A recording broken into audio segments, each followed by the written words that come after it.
ओम जय जय जय नमोस्तु नमोस्तु नमोस्तु। नमो ओरियंताणं नमो सिद्धाणं नमो आयर्याणं नमो वैचारणं नमो लोये सवसावणं मंगलं भगवान् वीरो मंगलं गौतमो गणि मंगलं कुंदकुंदादियो जयेन्द्रमोस्तु मंगलं सर्वमंगलमांगल्यं सर्वकल्याणकारिकं प्रधानं सर्वधर्माणां जैनं जयतु शासनं जैनं जयतु शासनम्।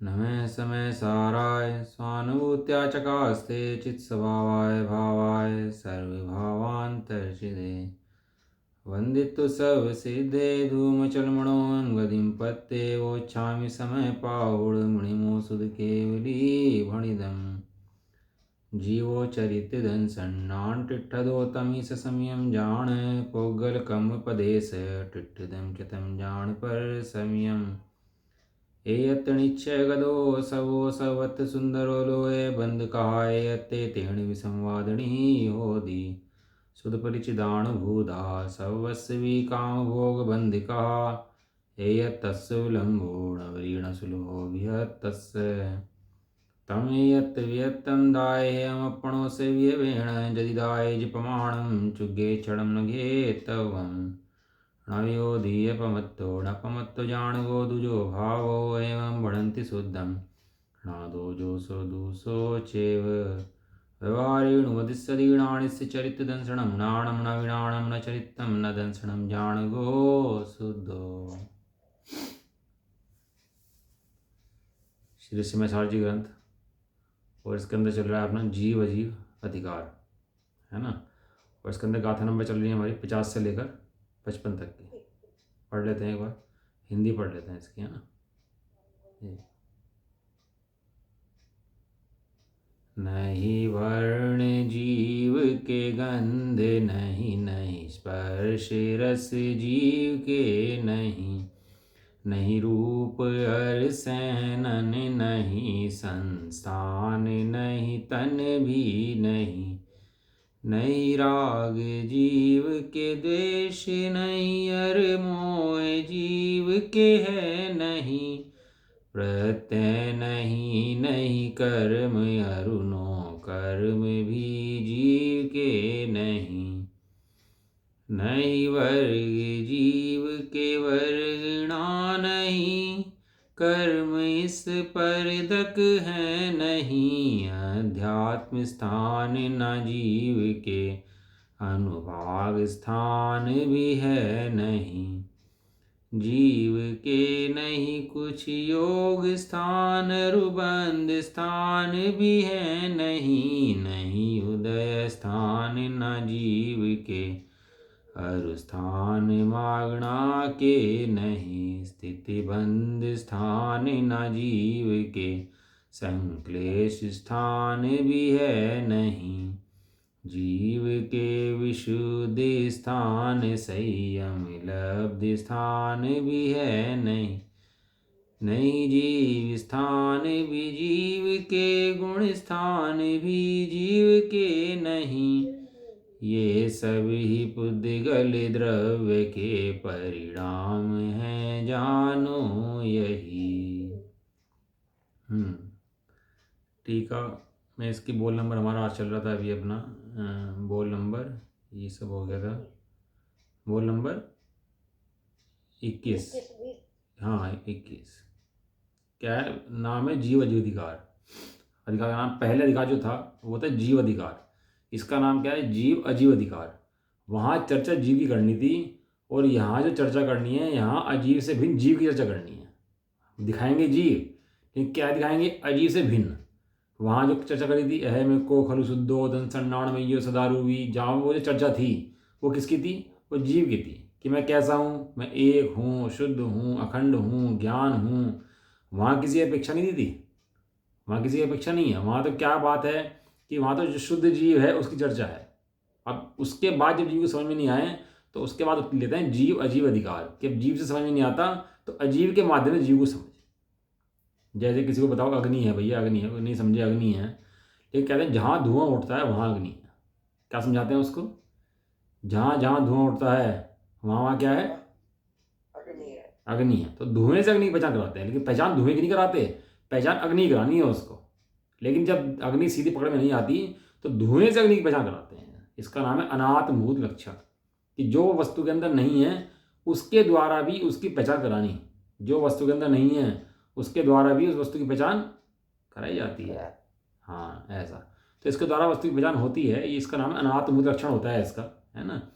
तो इसके अंदर हमारे बोल जो हैं 21 बोल चल रहा था हमारा, कि भिन्न भिन्न प्रकृतियों के परिणाम जिनका लक्षण है, ऐसे जो बद्ध स्थान वह सर्वजीव के नहीं है, क्योंकि यह पुद्गल द्रव्य के परिणाम में होने से अनुभूति से भिन्न है। इससे पहले बोल अपना 20 नंबर बोल था, काय वगड़ना, वचन वगड़ना, मनोवगड़ना, कंपन। ये तो बात हो गई थी इसकी, कि जो कंपन होता है, कंपन ऐसे नहीं कांपता है कोई, कंपन मैंने बहुत हल्का स्पंदन होता है, स्पंदन को बोलते हैं कंपन। स्पंदन समझते हो आप? स्पंदन माने वो, हल्का सा। हाँ कंपन तो है, लेकिन ऐसे सर्दियों में कांपता है, गर्मियों में कांपता है, ऐसा कंपन नहीं है। बुखार में कांपता है, ऐसा कंपन नहीं है। जो अरहंतों के भी काय का कंपन है, लेकिन ऐसा नहीं अरहंत कांपते हैं वो बैठ करके वे कांपते नहीं है बैठ के, बहुत हल्का सा स्पंदन उनके अंदर रहता है, उसी को यहाँ योग कहते हैं, उसको कहते हैं कंपन। कंपन माने स्पंदन।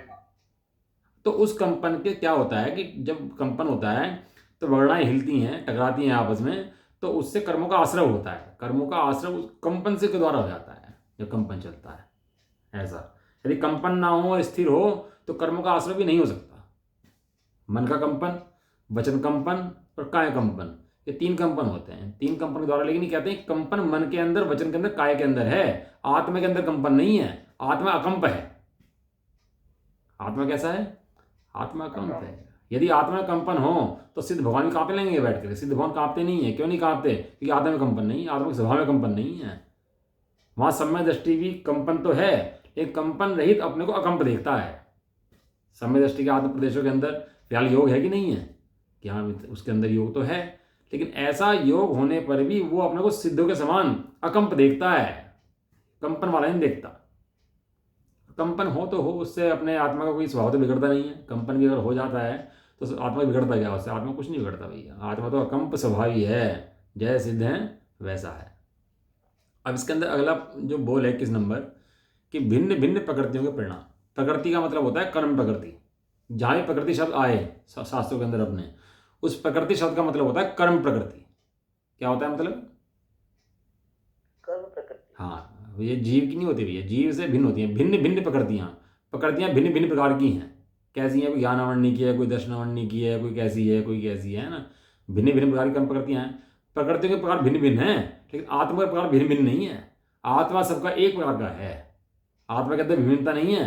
आत्मा जितने हैं सब एक जैसे हैं। विभिन्नता प्रकृतियों के अंदर है, कर्म प्रकृतियों में भिन्नता है। तो ज्ञानावरणी का परिणाम होता है तो ज्ञान ढकता है, दर्शनावरणी का होता है दर्शन ढकता है, मोहनीय का होता है नशा करता है, अंतराय होती है तो अंतराय पैदा करता है। आयु का, नाम का, गोत्र का, वेदने का, अलग अलग कर्म के प्रति उदय है कि नहीं है उनके, और अलग अलग फल उनके हैं कि नहीं है? अलग अलग उनके फल हैं सबके। तो भिन्न भिन्न प्रकृतियां, परिणाम जिसका लक्षण है, ऐसा जो बंद स्थान है। जीव कर्म की 10 दशाएं: बंध, उदय, उदीर्णा, संक्रमण, उत्कर्षण, अपकर्षण, निधत्ति, निकाचित, ये सब कर्मों की अवस्थाएं हैं कि नहीं है? ये सब जीव की अवस्था तो नहीं है? बंध, सत्ता, उदय, उदीर्णा किसके होते हैं? किसके? ये कर्मों के होते हैं। हाँ, ये सब कर्मों के होते हैं। उदय, उदय किसका आया? कर्मों का आया, कर्मों में आया, कर्मों के लिए आया। उदीर्णा किसकी हुई? कर्मों की हुई। संक्रमण, उत्कर्षण, अपकर्षण किसका हुआ? वो कर्मों का हुआ है। पढ़ाते हैं शास्त्रों के अंदर इसको, लेकिन जीव से भिन्न दिखाने के लिए पढ़ाते हैं, जीव का दिखाने के लिए नहीं पढ़ाते। वहाँ कहा मनुष्य जीव, तो वहाँ जीव को मनुष्य नहीं बताया, ये बताया जहाँ मनुष्य है वहाँ जीव है, इसलिए कहा मनुष्य जीव। वहाँ इसका मतलब ये नहीं हो गया कि जीव को मनुष्य कह दिया। वहाँ ये बात बराबर है कि व्यवहार से जहाँ मनुष्य है वहाँ पर जीव है, इसलिए उसको मनुष्य जीव कहने में आया। जहाँ पे पुद्गल है वहाँ जीव है। नहीं, ऐसा सर्वथा नहीं घटता, क्योंकि जहाँ सिद्ध भगवान है वहाँ पर पुद्गल तो नहीं है ना। ऐसे जो भी आपको देखना हो तो सिद्धों से मैचिंग करो, सीधी सीधी बराबर शुद्ध सोने से मैचिंग करो।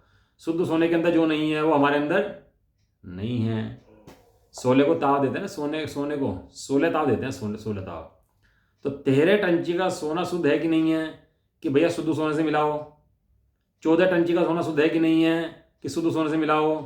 15 टंची का सोना शुद्ध है कि नहीं है, क्या करो, शुद्ध सोने से मिलाओ। 16 वाले थे। क्योंकि हो सकता है वो 13 वाला 14 वाले को शुद्ध कहे और 14 वाला शुद्ध माने अपने आप को, लेकिन उस जो शुद्ध सोना है उसके अपेक्षा अशुद्ध गला जाएगा। अब चौथा 4 टंची का माल है, 5 टंची का माल है, 6 टंची का माल है, 7 टंची का माल है, हैं, उसकी नीचे वाली भूमिका से देखोगे तो वो उसको शुद्ध कहा जाएगा। लेकिन जब ऊपर वाले से देखोगे सबसे शुद्ध की अपेक्षा, तब कहा जाएगा 7 टंची है, 8 टंची है, 9 टंची है, 10 टंची है। यदि शुद्ध से नहीं मिलाओगे तो ये कैसे कहोगे कि कितना टंची है, फिर तो उसको शुद्ध मानना पड़ेगा।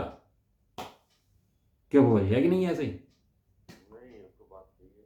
अब अपनी हम क्या है क्या नहीं है, किस तरह के हैं, तो कैसे मिलाओगे? बंद स्थान, जीव स्थान, कितने टंची माल है, तो कैसे मिलाओगे? सिद्धों से मिलाओगे कि सिद्धों से तेरी मैचिंग बैठती है कि नहीं बैठती है। सिद्धों से मैचिंग बैठती है तो बराबर है, और सिद्धों से तेरे कहीं डिफरेंस आता है तो तेरी टेंशन में खोट चल रहा है भाई, तो खोट दूर कर पहले अपना। ये बंद स्थान किसके हैं? बंद स्थान, बंद स्थान भैया ये जीव के नहीं है। जीव के नहीं है तो किसके हैं? कि भैया तू क्यों दिमाग मारता है किसके हैं, लेकिन जब चिपट जाता है ना कि नहीं बताओ किसके हैं, तो वे कहते हैं ये पुद्गल द्रव्य के हैं। ये बंद किसका किस में हुआ? रस्सी से रस्सी बंधी, गाय से रस्सी, गाय में रस्सी नहीं बंधी, रस्सी से रस्सी बंधी, जेल के अंदर बंद करा और ताला लगा दिया बाहर, और आदमी क्या कर दिया? जेल में बंद कर दिया। तो आदमी जेल में बंद हो गया। तो वहाँ तो क्या है, एक स्पेस दे दिया उसको सेपरेट करने के लिए, और वहाँ पर ताला मार दिया उसको जिससे निकल ना पाए, तो उसका नाम क्या है? वो जेल। वास्तव में व्यक्ति जेल के अंदर बंद नहीं है, निश्चय देखा जाए तो व्यक्ति तो व्यक्ति के अंदर है। रस्सी, गांठ रस्सी में लगी है, तो गाय के गले में व्यवहार से देखी जाती है, गाय के गले में है, गाय बंध गई है, लेकिन रस्सी गांठ रस्सी में, जब गाय को खोलना होता है तो रस्सी को खोलते हैं, रस्सी गांठ को। क्यों? क्योंकि रस्सी गांठ रस्सी में लगी है, उसको वहीं से खोलते हैं। और व्यवहार से ऐसा कहने में आता है गाय खुल गई, गाय नहीं खुली, रस्सी भी खुल गई भाई। बंद स्थान में सर्व जीव के नहीं है, क्योंकि ये पुद्गल के परिणाम है। ये कर्मों का बंध, कर्मों से, कर्मों में, कर्मों के लिए, कर्मों द्वारा, कर्मों में होता है। ये जीव में नहीं होता। जीव की तो ज्ञान दशा है, ज्ञान होता है, ज्ञान में होता है, ज्ञान के लिए होता है, ज्ञान से होता है, ज्ञान द्वारा होता है। षटकारक लगता है ना अलग अलग, दोनों के उसका काम अलग चलता है, उसका काम अलग चलता है। कि हम समझ रहे हैं कि भैया समझना समझाना भी कर्मों का उपशम छह उपशम है, ये तेरा काम नहीं है। गाथा नंबर 41 नियम सार जी, उसके अंदर तो ये कहा कि 4 भाव जो हैं, औदैहिक, औपशमिक, छायापशमिक और बोलो, पारिणामिक। अरे भाई गजब कर दिया। 4 भाव बोल रहे हैं, 4 भाव, औदैहिक, औपशमिक, छायापशमिक और सब खीले भगा दो। हाँ, छाएगा। औदैहिक, औपशमिक, 4 अभाव होते हैं और 4 भाव होते हैं। सुन लो ध्यान से बात। आप 4 अभाव कौन से होते हैं? एक अभाव है और एक भाव है। अभाव कहते हैं उसको जो एक का दूसरे में नहीं है। वे 4 कौन से हैं? प्राग भाव, प्रध्वंसा भाव, अत्यंता भाव और सपाट अन्योन्य भाव। प्राग भाव, प्रध्वंसा भाव, अन्योन्य भाव, अत्यंत भाव, 4 तो अभाव हैं। प्राग भाव मैंने पूर्व पर्याय का वर्तमान पर्याय में अभाव, पूर्व पर्याय वर्तमान में कुछ नहीं करती, इसका नाम प्राग भाव। प्रध्वंसा भाव भविष्य के पर्याय वर्तमान में कुछ नहीं करेगी, इसका नाम प्रध्वंसा भाव। अन्योन्य भाव मैंने एक पुद्गल द्रव्य की पर्याय का दूसरे पुद्गल द्रव्य में अभाव, इसका नाम अत्यंत भाव, वो अन्योन्य भाव। और अत्यंत भाव मैंने एक द्रव्य का दूसरे द्रव्य में अभाव, इसका नाम अत्यंत भाव। ये तो हुए 4 अभाव। और 4 भाव औदैहिक, औपशमिक, छायापशमिक, छायिक, ये 4 क्या हैं? ये 4 भाव हैं। किसके हैं? जीव के भाव हैं। किसके भाव हैं? जीव के। औदैहिक के बिना, वो 6 ऑप्शन के बिना कोई छदमस्त नहीं होता। छदमस्त ऑप्शन इसके बिना ना, क्या नाम इसका, 6 ऑप्शन के बिना छदमस्त नहीं होता। और औपशमिक के बिना कोई समय दृष्टि नहीं होता। और छायिक के बिना कोई केवल ज्ञानी नहीं होता। और औदैहिक के बिना कोई संसारी नहीं होता। लिख लिया करो ये बातें, बहुत काम की बातें हैं, बहुत स्वाध्याय में निकलते हैं ना तो आ जाती है। दोबारा बता देता हूँ। औदैहिक के बिना कोई जीव संसारी नहीं, छायापशमिक के बिना छदमस्त नहीं, और उपशमिक के बिना सम्य दृष्टि नहीं, और छायक के बिना केवल ज्ञानी भगवान नहीं। ऐसा 4 भाव होते हैं। लेकिन गाथा नंबर 41 के अंदर दिया ये 4 भावों के अंदर जीव नहीं है, जीव को ये चारों भाव अगोचर हैं, जीव इन भावों को जानता ही नहीं है। औदैहिक हो, औपशमिक हो, छायापशमिक हो, छायक हो, इन भावों को जीव नहीं जानता है। क्या हाल कर दिया। हाँ, छायक भाव के अंदर भी जीव नहीं है। छायक भाव जीव को देखता है जैसा जीव है, लेकिन जीव छायक भाव में नहीं जाता। जैसा जीव है वैसा का वैसा छायक भाव उसको देखता जरूर है, लेकिन छायक भाव के अंदर जीव आ जाए ऐसा नहीं है। क्यों? क्योंकि छायक भाव एक समय का है। छदमस्त तो उसमें होगा। देखो दो कैसे किसमें छदमस्त तो जैसे हम जी सब जीव हैं छदमस्त में आ गए। हाँ, छदमस्त के बिना कोई वो नहीं होता ना। क्या बताया था आपको? सब आ गए। हाँ, औदैहिक के बिना कोई संसारी नहीं है। जितने अनंत भगवान भी हैं औदैहिक परिणाम उनके भी औदैहिक हैं तो संसारी हैं। उसके बिना आप सिद्ध चले जाएंगे सब के सब, क्योंकि औदैहिक के बिना कर्मों का सब खत्म हो जाएगा और सब वे चले जाएंगे। छदमस्त छायक के भी उसके बिना छदमस्त के बिना छदमस्त नहीं है। हम तो छदमस्त छदमस्त है ना, सबको ज्ञान का छदमस्त है, तुम छदमस्त है। और भगवान केवल ज्ञानी है। भगवान छदमस्त नहीं है, भगवान सर्वज्ञ हैं, और उसके नीचे हम सब क्या हैं? छदमस्त हैं, क्योंकि हमें ज्ञान का क्षोभम है, उन्हें ज्ञान का क्षोभम नहीं पड़ता। इसलिए देखो मैं कुछ चीज़ बताना चाहता था अभी, देखो दिमाग से निकल गई। क्या बात चल रही थी अभी इससे पहले अपनी? भाव की चल रही थी। 4 भाव को होता ना, बता रहे थे 4 भाव को गोचर है जीव। हाँ, उसकी 2 अपेक्षाएं हैं कि 4 भावों को जीव अगोचर है। उसकी 2 अपेक्षाएं हैं। नंबर 1 अपेक्षा कि केवल या छाई भाव के अंदर जीव क्यों नहीं आता, केवल ज्ञान छाई भाव जीव क्यों नहीं है। नंबर 1 बात है, छाई भाव एक समय का है, और आत्मा क्या है? आत्मा त्रिकाल है। यदि आत्मा छाई भाव में चला गया, आत्मा छाई भाव में चला गया तो आत्मा एक समय का हो जाएगा और आत्मा खत्म हो जाएगा, नष्ट हो जाएगा। छाई भाव उसको देखता है आत्मा को, लेकिन आत्मा छाई भाव को नहीं देखता। जैसा आत्मा है वह छाई भाव में नजर आता है। दूसरी अपेक्षा, जो छाई भाव है वो कर्मों का क्षय करके प्रकट हुआ है, नाम छायिक है। नाम क्या है उसका? छायिक माने कर्मों का क्षय हुआ है तो प्रकट हुआ है। यदि कर्मों का क्षय ना होता तो प्रकट नहीं होता। लेकिन स्वभाव के अंदर कर्मों का उदय नहीं है, क्षय नहीं है, उपशम नहीं है, क्षोभशम नहीं है, क्योंकि स्वभाव जो है उन सबसे बिल्कुल न्यारा त्रिकाल भिन्न है। इसलिए लिखा इन 4 भावों को स्वभाव अगोचर है। इन 4 भावों के अंदर स्वभाव नहीं आता। बड़ा विषय गजब का है। यदि द्रव्य पर्याय का विषय पढ़ लें, द्रव्य पर्याय में जाता नहीं, द्रव्य द्रव्य रूप से रहता है। पर्याय देखे तो देखे, द्रव्य पर्याय में कभी जाएगा ही नहीं। पर्याय मति ज्ञान की हैं, शुद्ध ज्ञान की हैं, क्षयपशम की हैं, औपशम की हैं, औदैहिक के हैं, सब तरह की पर्याय हैं। लेकिन द्रव्य को इनसे मतलब नहीं है पर्याय कैसी हैं। पर्याय तो जैसी हैं वैसी हैं, चलती रहती हैं अलग। और द्रव्य कूटस्थ, द्रव्य का लिखा कूटस्थ अखंड एक पिंड ज्ञायक भाव, वो वैसा का वैसे ही रहता है। वो पर्याय में जाता ही नहीं है। मंद की हो, तीव्र की हो, क्षय की हो, क्षयपशम की हो, छायिक की हो, वो कहीं नहीं जाता छोड़कर अपना स्वभाव। यदि स्वभाव छोड़कर चला जाए तो फिर ये छायिक किसका होगा? वो किसी का नहीं होने फिर, क्योंकि ये दशाएं किसकी हैं? ये दशाएं कर्मों की हैं। इसलिए कहते हैं बंद उदय क्षय क्षयोपशम किसके?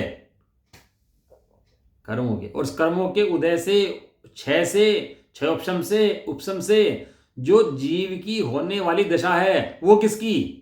कहते हैं वो जिसके निमित्त से हुई उसकी। वो कर्मों के निमित्त से हुई है तो कर्मों की, वो जीव की नहीं है। थोड़ा विषय बड़ा गजब का है, मतलब ये समझ में आ जाए तो सारा गणित खुल जाए अंदर के।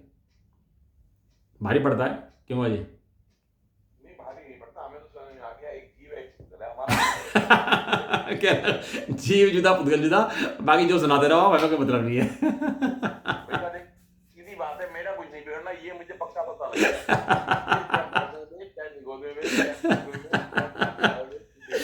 सही है, मेरा कुछ बिगड़ सकता। अब जो जो खूब सुनाते रहो को। मैंने भी जाके वहां निकलेंगे, वहां से भी निकल के आए, तो ये बात ध्यान रखनी पड़ेगी मुझे बहुत अंदर तक। देखो उदय, उपशम, क्षय, क्षयोपशम, देखो 4 चीजें हैं। एक पारिणामिक भाव है। 5वां भाव कौन सा है? पारिणामिक भाव है। तो उदय किसका? कर्मों का। क्षय कर्मों का, छह ऑप्शन कर्मों का, औदैहिक कर्मों का, ये कर्मों के जितने बंद स्थान है, कर्म स्थान है, सब कर्मों के हैं, सब कर्मों के उदय चलते हैं। और कर्मों के उदय से जीव की स्थिति वैसी दिखाई देती है बनती हुई कि देखो कर्मों के उदय में जीव कैसा हो गया, कर्मों के ऑप्शन से कैसा हो गया, छह ऑप्शन से कैसा हो गया, छह हुआ तो भगवान बन गया। लेकिन जो स्वभाव है वो इन सब भिन्न चलते हुए चीज़ों से उसे मतलब नहीं है।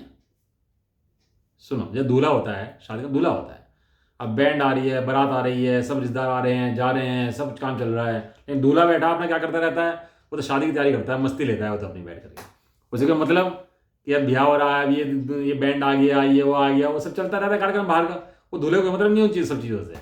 दूल्हा तो क्या करता है, मस्ती करता है, अपना मौज करता है। ये द्रव्य स्वभाव को इन छह ऑप्शन देखो, जो बराती आदि आ रहे हैं, आ रहे दूल्हे के लिए ही हैं। ये दूल्हा ना होता तो वे सब भी नहीं आते, आ रहे दूल्हे के लिए ही हैं, लेकिन दूल्हे को उनसे कोई मतलब नहीं है। ऐसे ही त्रिकाल द्रव्य स्वभाव को ये पर्याय बदलती रहे, बिगड़ती रहे, कितनी आए कितनी जाए, उस त्रिकाल द्रव्य स्वभाव को उन सबसे का मतलब ही नहीं है। उन सबसे इसलिए कहते हैं औदैहिक औपसमिक छायक से भिन्न त्रिकाल द्रव्य स्वभाव वो जीव का स्वभाव है, सो वास्तविक जीव है। गाथा नंबर 38 नियम सार जी, उसको वास्तव में जीव कहते हैं। ये जीव है जिसको बार बार जीव कह रहे हैं, जीव कह रहे हैं, वो वाला जीव है जिसको इन पर्याय से मतलब ही कोई नहीं है। जब पर्याय ऐसे द्रव्य स्वभाव जान लेती है तो पर्याय निर्भर हो जाती है। वो जान लेती है कि मेरा अपना अस्तित्व कुछ नहीं है, जहां पर जिसका अस्तित्व है वो द्रव्य है, तो ऐसा अस्तित्व जानने के बाद निर्भर हो जाती है पर्याय भी। ऐसे बंद स्थान पुद्गल के हैं भैया, मेरे नहीं है। पल्ला झाड़ दे, समय दृष्टि ऐसा है, सारा काम करो पल्ला झाड़ दे। भाई मेरा नहीं हुआ कुछ भी, मेरा मतलब नहीं है। मैंने नहीं करा। सारा काम हो जाए भैया, मेरा कुछ नहीं है। 6 खंड जीत ले, 6000 रानियां जीत ले, सब काम कर ले, और बाद में पल्ला झाड़ दे, भैया मेरा कुछ नहीं है, मैंने कुछ नहीं करा। सही बात है। हाँ, मेरा क्या हुआ, मेरे अंदर कुछ आया न, मेरे अंदर कुछ गया न, मेरा कुछ बिगड़ा न, बढ़ा न घटा, तो कुछ तो हुआ हो भाई, दिखा तो दे क्या हुआ। मेरे द्रव्य स्वभाव के अंदर कुछ तो दिखा दे, कुछ हो गया हो कि कुछ नहीं हुआ, इसका मतलब कुछ भी नहीं हो रहा था। जो चल रहा था परिवार खेल चल रहा था, मेरा खेल नहीं चल रहा था। भाई साहब बड़े बड़े काम हो जाते हैं। सीता जी को बाहर निकाल दिया उससे, अपने राज्य से, हैं, कहाँ जंगल उठवा दिया, तो भी समय दृष्टि पुरुष समय दृष्टि थे। दुनिया हाहाकार कर रही थी, रो रही थी, क्या कर रहे हो, लक्ष्मण तक रो पड़े। वो जो वो था ना सेनापति, वो तो चरणों में गिर गया, कहने क्या कह रहे हो, ये इतने करुणा हृदय हो गया, सारा दुनिया थी आंसू में रो पड़ी पूरी की पूरी। ये रामचंद्र जी को आंसू नहीं आया। अब कौन थे, छाई समझ जीव थे। अच्छा हो रहा था क्या वो काम, वो सही था क्या? अच्छा कोई पूछे हैं, वो सही, वो काम सही था कि निकलवा दिया राज्य से बाहर हैं? और कहाँ छुड़वाया, भयानक अटवी में, जंगल में छुड़वा दिया, भयानक अटवी में छुड़वा दिया, जहाँ कोई शेर चीते गूंज रहे, जहाँ पर वहाँ छुड़वा दिया। कोई अच्छा करा है काम इन्होंने? घना जंगल था। भाई कहीं छुड़ाए थे, मंदिर में, कहीं तीर्थ स्थान पे, बहुत चीज़ें हो सकती थी, लेकिन ये घना बटवी जंगल, ये क्या बात होगी? ये तो कोई अच्छी बात नहीं। लेकिन भैया समय दृष्टि वो है सिर्फ भोजन रखता अपने, सब कर्मों के सिर रखे और अपना मस्ती ले, उसे कहते हैं समय दृष्टि पुरुष। हमें लगता है हाँ है करते हैं हम, वो समय दृष्टि है नहीं करते। समय दृष्टि तो आनंद का भोग करते हैं हर प्रत्येक अवस्था के अंदर। ये जानते हैं ये कर्म की अवस्था है, मेरी अवस्था नहीं है। ये बात सही है। ये कर्मों के उदय ऑप्शन 6 ऑप्शन चल रहे हैं। अब वो से 6 भाव भी हो जाए ना, ऑप्शन भी हो जाए, तो उसको आनंद नहीं आता, क्योंकि वो जानता है कि कर्मों का उदय ऑप्शन है, मेरा नहीं है। मैं तो त्रिकाल हूं, ये ऑप्शन कर्मों का है, मेरा ऑप्शन नहीं है, मेरा ऑप्शन नहीं हो सकता। ये 6 भाव कर्मों का है, मेरा 6 नहीं हो सकता। ये 6 भाव में खुश हो गई बहुत ज्यादा है। अरे 6 भाव में खुश हो जाए तो 6 भाव से गिर जाए, ऑप्शन भाव में खुश हो जाए तो ऑप्शन से गिर जाए। और रूपाली जी कह रही थी ना उस दिन शाम को, परसों शाम को, कि जो उसका आनंद मना कर रखा आनंद देने के लिए, और सुबह ही क्लास में आए ना तब पता लगे, कहने लगे जी आनंद किसकी बात कर रहे हैं? वो स्वभाव की दृष्टि में, जब स्वभाव की दृष्टि होती है तो कर्मों के ऑप्शन 6 ऑप्शन जानने में आते हैं मात्र, और दृष्टि स्वभाव की रहती है, आनंद स्वभाव का रहता है, वेदन स्वभाव का रहता है। उस स्वभाव के वेदन में कर्म के ऑप्शन 6 ऑप्शन होते तो हो, उसमें आनंद आता है भाई, उसमें वो मस्ती का मार्ग है, बहुत ज्यादा निर्भरता का मार्ग है, निशंकता का मार्ग है। निशंकता, निर्भरता, जब सिर पर भोजा हटता है ना पर्यायों का ये, और द्रव्य स्वभाव की दृष्टि जीव की जाती है कि मैं अखंड एक त्रिकाल ज्ञायक हूँ, ऐसी दृष्टि से कर्मों को छह छह ऑप्शन होते रहते हैं और जीव भगवान बन जाता है, लेकिन दृष्टि नहीं बदलती। दृष्टि वही रहती है कि मैं एक शुद्ध अखंड ज्ञायक हूँ। सिद्धों की दृष्टि यही है और सम्य दृष्टि भी यही है, भले ही उनके औद्योगिक परिणाम हो, उनको औद्योगिक परिणाम ना हो। समझ में आ रहा आंटी? ये भारी हो गया बाजी? भारी क्या हो गया, समझ में आ रहा, भारी कितनी है। वो चौथे गुण सामर्थ्य के औद्योगिक परिणाम है, बराबर है, औपचारिक परिणाम है, बराबर है, लेकिन ऐसा होने के बाद दृष्टि कहाँ पर है? जैसी सिद्धों की दृष्टि है ऐसी दृष्टि इसकी है। जैसे त्रिकाल भी अपने को अनुभव करते हैं, ऐसा त्रिकाल ही अपने को अनुभव करता है, तब जाकर उसका वो जो परिणाम है वो औपचारिक कहा जाता है। यह ज्ञानियों का खेल बड़ा गजब चलता है। ज्ञानी पर्याय को वजह में सिर रखते ही नहीं है। ज्ञानी तो पर्याय को उतार करके अपने सिर पर से एकदम हटा देते हैं भैया। ज्ञानी सिर पर बोझ नहीं रखते अपने। ये सब कर्मों की दिशाएं हैं, विभिन्न प्रकार के फल हैं, असंख्यात भेद हैं कर्मों के, बहुत भेद आएंगे, बहुत फल आएंगे, लेकिन सबको एक बैट से मारता चला जाएगा बोल को, इधर इधर इधर इधर। किस बैट से? कि मैं शुद्ध अखंड ज्ञायक हूं, ये कर्मों का फल मेरा नहीं है। अरे ऑप्शन में आएगा, समदृष्टि होगा, क्या कहेगा? ये मेरा परिणाम नहीं है, हैं? और बढ़ेगा, गुणस्थान बढ़ेंगे, ये परिणाम मेरे नहीं है। ये किसके परिणाम है? ये पुद्गल के परिणाम है। केवल ज्ञान आ जाएगा, ये परिणाम मेरा नहीं है, हैं? मैं तो क्या हूं? मैं तो स्वभावधारी हूं, ज्ञान स्वभावधारी। ऐसी अनंत केवल ज्ञान के पर्याय मेरे अंदर से निकलेंगी तो भी मेरा कुछ नहीं घटेगा। क्या कहा भाई? परिणाम से घटेंगे ना, तो फिर ऐसी अनंत केवल ज्ञान के पर्याय निकलेंगी, निकलती रहेंगी, मेरा कुछ नहीं घटेगा, मैं फिर भी उतना तो रहूंगा, मैं ऐसा क्या वैसा रहूंगा। केवल ज्ञान के पर्याय आए अनंत, लेकिन मैं कैसा हूं? मैं हूं अनंत अनंत। मैं बाप हूं केवल ज्ञान का। केवल ज्ञान को देख के रीझ रहा उसको, है तू बाप है केवल ज्ञान का, तेरे अंदर ज्ञान समुद्र भरा पड़ा है। ऐसी केवल ज्ञान की अनंत पर्याय तेरे अंदर भरी पड़ी है। कहां से देखता है भाई तू? कर्मों के उदय उदय ऑप्शन छह ऑप्शन देखता है? तू अपनी सत्ता नहीं देखता? तो कितना बड़ा अखंड त्रिकाल पिंड ज्ञायक स्वभाव है, अनंत शक्तियों का पिंड है, तुझे उसका भान नहीं होता? अनंत शक्तियां तुझे भाषित नहीं होती अपनी कि मेरी अनंत शक्तियां कैसी कितनी हैं? और कर्मों उदय ऑप्शन छह ऑप्शन में रीझता है तू बैठ करके? तो कहते हैं तू मिथ्या दृष्टि है, तू अपनी शक्ति जानता ही नहीं, अपनी सामर्थ्य को जानता ही नहीं है। जो अपनी सामर्थ्य को नहीं जानता सो मिथ्या दृष्टि है। इसलिए कहें कर्मों के भैया उदय ऑप्शन छह ऑप्शन से रहित जीव का परम पारणामिक भाव जो है, उस परम पारणामिक वो परम पारणामिक धर्म है, उस परम पारणामिक की दृष्टि धर्म है।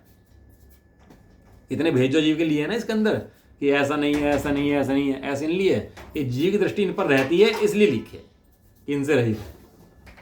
यदि जीव की दृष्टि इन पर ना होती तो ये कहने की जरूरत भी ना होती, लेकिन चूंकि जीव सदाकाल इनको देखता है तो इसलिए कहना पड़ा ये सब जीव के नहीं है।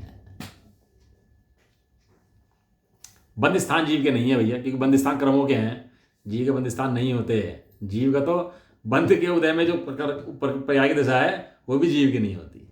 जीव त्रिकाल अखंड एक गाय घनपिंड है भैया। बोल नंबर 22, अपने फल के उत्पन्न करने में समर्थ कर्म अवस्था जिसका लक्षण है, ऐसा जो उदय का स्थान है वह सर्वी जीव का नहीं है, क्योंकि वह पुद्गल द्रव्य के परिणाम में होने से अपनी अनुभूति से भिन्न है। कर्मों का बंध भी जीव का नहीं है, कर्मों का उदय भी जीव का नहीं है। उदय का स्थान किसका है? उदय का स्थान तो पुद्गल का है, कर्मों का है। जीव का कर्म उदय नहीं है भाई। हाँ, कर्मों को उदय में बंध में जो जीव उदय के स्थान में जो जीव के परिणामों की स्थिति बनती है उसको भी संपर्क उसका पुद्गल से बताया, उसका संपर्क जीव से नहीं बताया। अगला है बोल नंबर 23, गति इंद्रियां काय योग वेद कषाय ज्ञान संयम दर्शन लेस्या भव्य सम्यक्त संज्ञा और आहार जिसका लक्षण है, ऐसे जो मारण स्थान हैं वे सर्व ही जीव के नहीं हैं, क्योंकि वह पुद्गल द्रव्य के परिणाम में होने से अपनी अनुभूति से भिन्न है। मारणा माने जीव की खोज जहाँ की जाए उसका नाम है मारणा। जीव की खोज, जीव कहाँ पाया जाता है? गति में पाया जाएगा, इंद्रियों में पाया जाएगा, काय में, योग में, वेद में, लेश्या में। इन जगह क्या कौन पाया जाएगा? इन जगह से जीव पाया जाएगा। आपको बताया जो ग्रंथ है ना अपना षटखंडागम ग्रंथ, सबसे पहला ग्रंथ कौन सा लिखा हुआ है आपने? षटखंडागम। उसके अंदर 20 परूपणाएं हैं, उसको 20 चैप्टर कह लो, उसका नाम दिया आचार्य ने 20 परूपणाएं। 20 परिपूर्णाओं के अंदर से 14 तो इसके अंदर ये मारण स्थान ही है इसके, और 6 और हैं उसके अंदर। तो 14 के अंदर क्या है? अब गति हैं, गतियों के भेद, इंद्रियां हैं, इंद्रियों के भेद, काया है, काया के भेद, योग है, योग के भेद। वो षटखंडागम जो है वो इस तरह तो बना है इतना बड़ा ग्रंथ, इनके भेद पर भेद, और फिर उसके वीर सिंह स्वामी ने उनकी टीकाएं कर दी उनकी बहुत बड़ी बड़ी, तो इसलिए तो शास्त्र बड़ा हो गया। लेकिन वर्णन उसके अंदर सब इन्हीं का है, गति का, इंद्रिय का, काय, योग, वेद, कषाय, ज्ञान, संयम, दर्शन, लेस्या, इन सब का वर्णन उसके अंदर है। तो उन सब के वर्णन से वो षटखंडागम ग्रंथ की रचना अपनी हुई है। लेकिन यहाँ तो भैया निश्चय, शुद्ध निश्चय का बैठ है हाथ में, और जब कहा जीव गति है, बोल को बाउंड्री से बाहर, कषाय वाला है, बोल बाउंड्री से बाहर है, ज्ञान वाला है, बोल बाउंड्री से बाहर, जैसा भी है सब बोल बाउंड्री से बाहर। कहना जीव कैसा है कि जीव तो भाई जीव है, जीव के अंदर ये सब नहीं है। सब पढ़ ले, सब करा दें, सब सिखा दें, और बाद में कहते हैं सर्व ही जीव का नहीं है। गजब गणित है भैया, गजब गणित है। क्योंकि वह पुद्गल द्रव्य के परिणाम में होने से, अनुभूति से भिन्न है। 14 मागण स्थान जीव के अंदर नहीं पाई जाती। जीव की खोज तो वहां पर होती है, ये बात तो बराबर है, लेकिन जीव के अंदर ये हो ऐसा नहीं है, हैं? क्योंकि जब जीव के पास बैठकर जाकर देखा तो वहां पर ये सब नहीं पाए गए। देखो वो थी ना मैना सुंदरी अपनी, तो वेश्या बाजार में मिली, वेश्या बाजार में चली गई। कहाँ चली गई? वेश्या बाजार में। वहां वेश्या बाजार में वेश्याओं के बीच में बैठी है। चारों तरफ कौन है? चारों तरफ वेश्या हैं, और वेश्या बाजार में बैठी हैं, और बोली लग रही ये वेश्या इतने की है। क्या बोली लग रही वहां पर उसके नाम की? ये वेश्या इतने की है, नाम वेश्या कहा जा रहा, वेश्याओं के बीच में वेश्याओं की बोली लग रही। लेकिन मैना सुंदरी कैसी है अपनी? बिल्कुल शीलवती, शुद्ध बुद्ध, एक नारी, जिसके चित्त में खेद, चलायमान, चंचलता है ही नहीं। बताओ कैसा माहौल होगा वहां, सोचो आप। हैं? मैं सुंदरी बोलने लगी, चंदन वाला की लगी। चंदन वाला, जो ये मुझे नाम याद नहीं रहते, याद है, आप देख लेना जो भी नाम हो। चंदन वाला की लगी, चंदन वाला। अब बताओ वो सती सती कितना, मतलब ना सारे में भीड़ लगी सामने, सब लोग देख रहे, बोली लगा रहे, चादर वेश्याएं इकट्ठी हो रही, सब काम हो रहे। तो सती कैसी है? सती एकदम शीलवान है। शीलवान है कि नहीं है? ऐसे ही यहाँ गति, इंद्रियां, कषाय, योग, वेद सबकी बोली लग रही जीव के नाम से। जीव कैसा है? जीव शुद्ध बुद्ध अखंड एक परमात्मा है। जीव के अंदर भैया सब नहीं है। जीव के कहने कहे जाते हैं, जीव के है नहीं। जीव का तो कर्म को उदय में होने वाले अपने परिणाम भी जीव के नहीं है भैया। यहाँ तो जीव उसे कहते हैं शुद्ध बुद्ध एक खंड त्रिकाली है। उसकी दृष्टि जो उसकी जिसकी दृष्टि में वो आ जाए वो तो निहाल हो जाए वास्तव में। अगला है भिन्न भिन्न प्रकृतियों का अमुक मर्यादा काल तक रहना, कालांतर में रहना, इसको कहते हैं स्थितिवन। समय आ गया ना, टाइम पीरियड माने स्थितिवन। प्रकृतियों का अमुक मर्यादा तक कालांतर में साथ रहना जिसका लक्षण है, ऐसे जो स्थिति बंध है वह सर्व ही जीव का नहीं है, क्योंकि पुद्गल द्रव्य के परिणाम में होने से अपनी अनुभूति से भिन्न है। ये सर्व जीव का नहीं होता, क्योंकि क्या है कि जो स्थिति है वो किसकी है? स्थिति कर्मों की है कि जीव की है? वो कर्म बने हैं, कर्म छूट जाएंगे आपस में। कर्मों का कर्मों से बंध है, जीव का कर्मों से बंध नहीं है। जीव कर्मों से नहीं बनता और कर्म जीव से नहीं बनते। कर्म भिन्न रहते हैं और जीव भिन्न रहते हैं। यदि कर्म जीव से बंधे होते तो ये छूट कैसे जाते हैं, सीधे कैसे बन जाते हैं? फिर कैसे छूट गए, कैसे चले गए, ये बता दो ना। क्यों?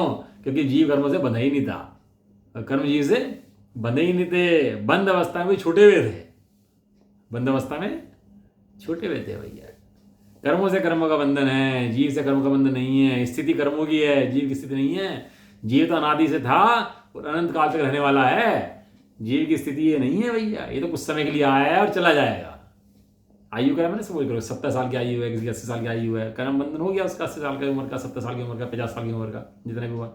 अब जितना समय होगा पूरा हो जाएगा तो क्या होगा उससे? उसका पूरा शरीर नष्ट हो जाएगा, ये शरीर की स्थिति नष्ट हो जाएगी उसकी। लेकिन शरीर की स्थिति नष्ट होगी, आत्मा की स्थिति नष्ट नहीं हो सकती। आत्मा नष्ट नहीं हो सकता। ऐसा दृढ़ श्रद्धा होना चाहिए अपने अंदर, एकदम बल पकड़ देना चाहिए एकदम से अंदर में। हाँ, अगला बोल नंबर 25।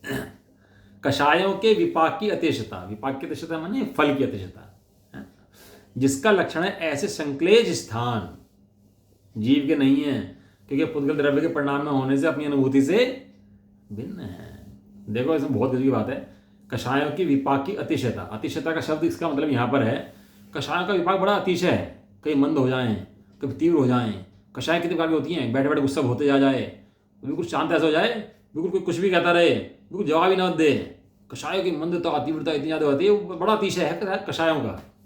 असंख्यात लोक प्रमाण कषाय होती है, असंख्यात लोक प्रमाण। कषायों का फल बड़ा मंद तीव्र अधिक प्रकार चलता है, और चलते चलते, लेकिन वो कहते हैं वो जीव का फल नहीं है, वो जीव की अतिशयता नहीं, जीव का फल नहीं है, वो कर्मों का फल है। कर्म मंद मंद आएंगे तो ये मंद मंद आ जाएगा, तेज आएंगे तो तेज आ जाएगा। देखो समुद्र की लहरें हैं, समुद्र में कभी लहरें मंद होती हैं, कभी तेज होती है ना। कभी देखा होगा आपने उफान आ गया बहुत ज़्यादा, कभी देखा होगा आपने बहुत मंद मंद चल रहा। वो ऐसा क्यों होता है समुद्र के अंदर? समुद्र के अंदर ऐसा क्यों होता है? चुंबकीय प्रभाव होता है मनवा का। देखो जैसी बाहर में हवा चल रही होगी वैसा समुद्र रिएक्ट करेगा। हवा तेज होगी तो कम लहर आएगी, हवा कम होगी तो कम लहर आएगी, और हवा तेज होगी तो तेज लहर आएगी उसके अंदर। तूफान चल जाएगा ना बाहर में तो समुद्र का तूफान आएंगे उसके अंदर, वो समुद्र की लहरें। लेकिन समुद्र घटता बढ़ता नहीं है, समुद्र उतना का उतना रहता है। जो लहरों की कमी और ज़्यादा है वो बाहर की हवा के कारण से है। बाहर की हवा जितनी ज़्यादा और कम होंगी उतनी समुद्र में लहरें कम और तेज होंगी। जब समुद्र तूफान आ जाते हैं ना तो समुद्र टिक नहीं पाते फिर। लेकिन ऐसा होने पर भी समुद्र का जल ना तो बढ़ता और ना घटता।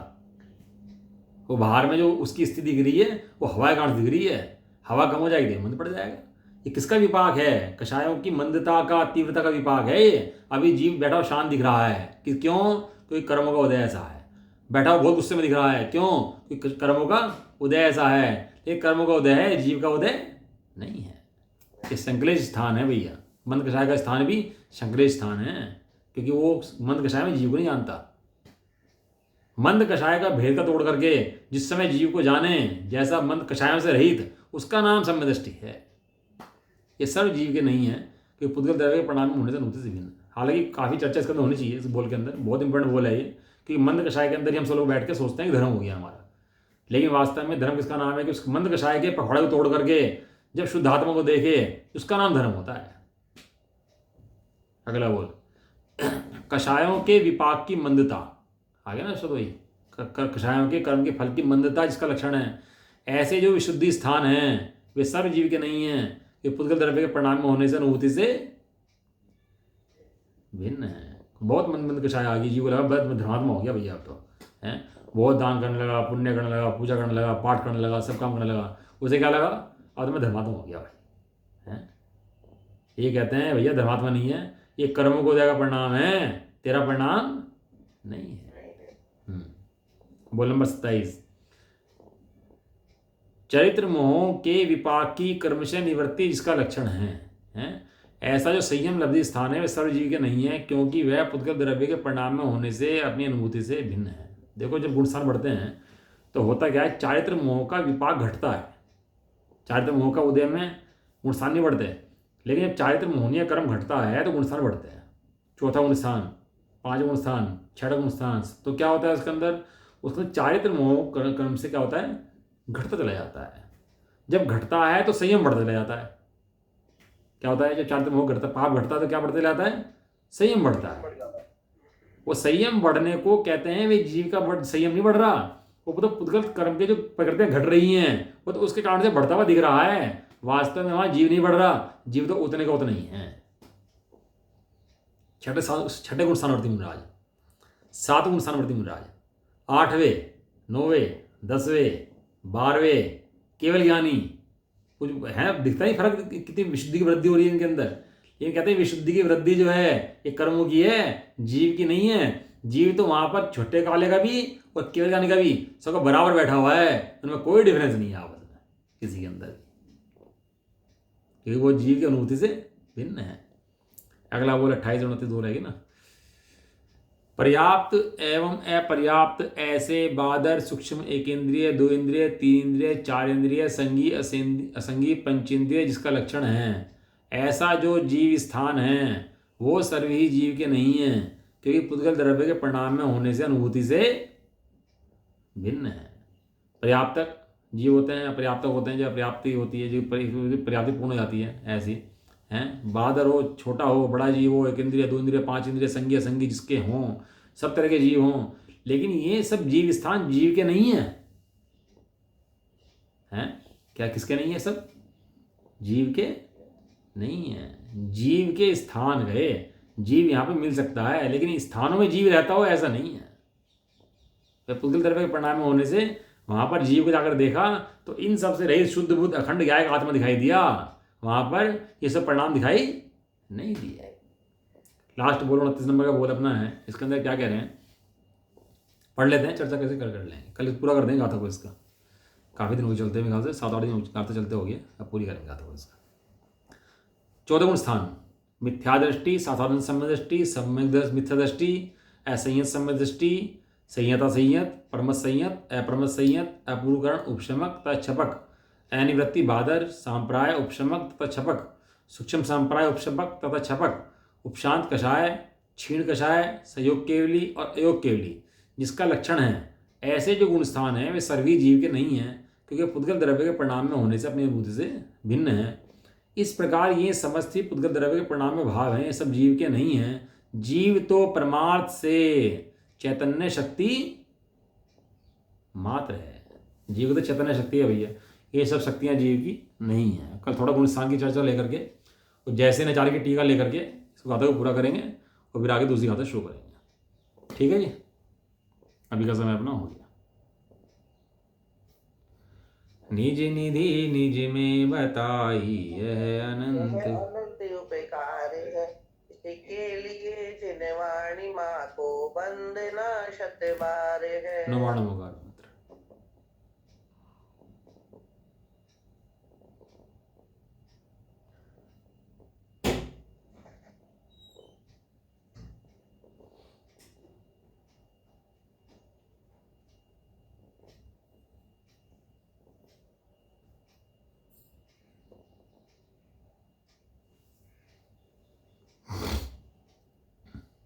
जय बोलो द्वादशायनी नानी माता की जय हो, महान जैन धर्म की। जय हो। एक साथ बोलिए। जय जिनेन्द्र, जय